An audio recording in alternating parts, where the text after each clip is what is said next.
Madam Chris Aquino, talaga namang napakaangas ang kanyang pamamasyal sa bahay mismo ni Riza May Dizon, kung saan talaga ipinakilala niya ng formal ang kanyang mismong anak, family, maliban na rin sa kaibigan, para naman i-introduce mismo kay Riza ang kanyang intensyon.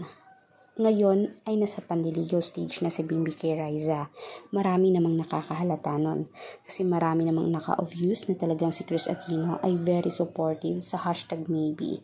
Hindi lang ito maging sa pelikula o love team kasi totoo ito. Alam naman natin na ang Aquino ay prangka magsalita. Mula sila sa host na family, kaya naman talagang tuloy-tuloy ang pananalita nila at kung ano yung nasa isip nila, iyon din ang lumalabas.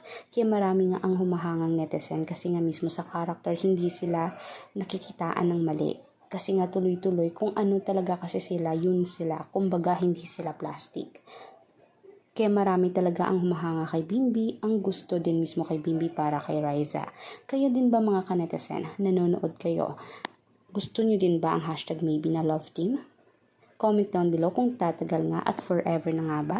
Kaya huwag kalimutan mag-like, subscribe, and tap the notification bell. Salamat po!